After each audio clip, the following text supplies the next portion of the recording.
maganda mga kasari-sari. Hinihingian ako ng fried chicken ng aking anak.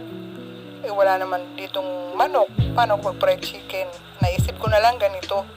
Nagkakrabing sila sa fried chicken. Wala naman kaming chicken. Kaya naisip ko ganito na lang. Ayan, inihanda ko ang aking dalawang latang luncheon meat na 150 grams. Gagawin ko siyang fried chicken.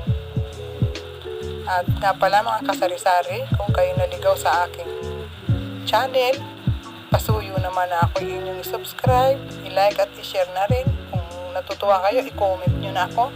Ayan, nakikita nyo naman sa aking ginagawa. Igaganito ko na lang ang aking luncheon meat.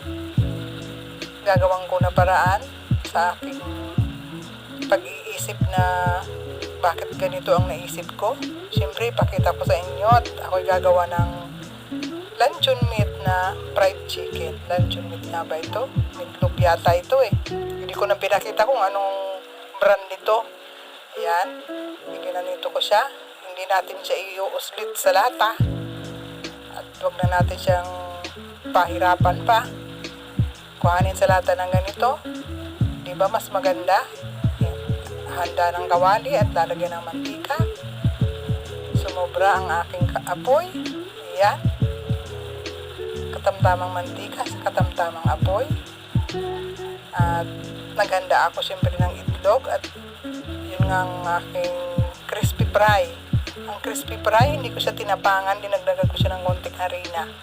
At siyempre, pasasarapin ko siya na parang fried chicken. Parang aking humingi ng fried chicken ay makakain ng maayos dahil lasang fried chicken. Yan, isawsaw ang ating meatloaf, isawsaw muna sa harina at isawsaw ulit sa itlog. Kung gusto mo, isawsaw mo ulit sa harina. Sa crispy fry na may harina yan eh. Para hindi naman siya puro at aalat. Ayan. Bago natin ipiprito ng ganito. Yan na nga. Ganun lang, paulit-ulit ang gagawin. Kukunin sa lata, isawsaw sa crispy fry na may halong harina. Isawsaw ulit sa itlog, at isawsaw ulit sa harina, paulit-ulit talaga. Yan, ganyan na. Wala yatang apoy. At parang hindi kumulo. Yan na, mayroon na. Ganyan lang mga kasari-sari kung kayo hinihinga ng fried chicken, tapos wala namang kayong chicken.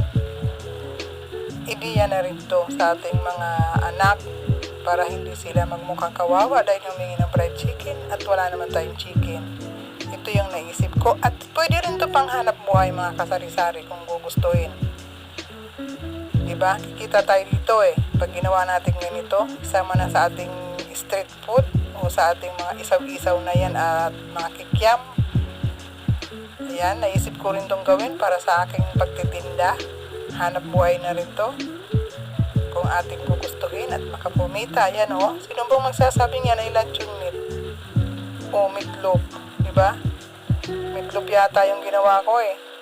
Ayan, nasa lata. Sinawsaw. Sinawsaw sa harina. Sa itlog.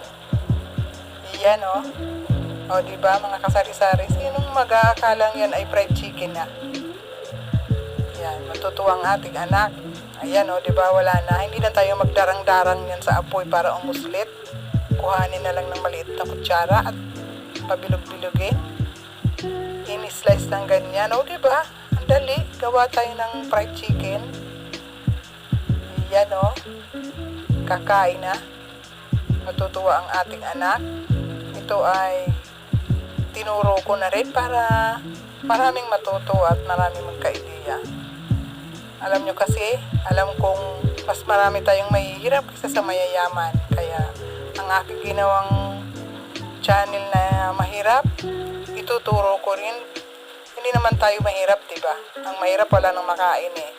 Ayan, mahirap ba yan na may kakain tayo ng fried chicken? Ayan.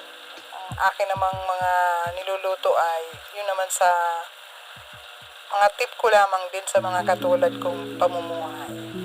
Ayan. O diba? Fried chicken na meatloaf. Hindi na tayo hanapan ng anak natin ng pagkain mamaya na fried chicken. Mayroon tayong ihahain. O, diba? Sa inyong mga kasari-sari, salamat sa panunood. At gawin nyo rin ito sa inyo kung kayo ay walang chicken, na hinihingian kayo ng chicken. O, diba? Fried chicken ang kilalabasan. Salamat sa inyong panunood. Please subscribe, like, and share, comment. Ang button bell po, pakipindot na rin. Salamat. Thank you.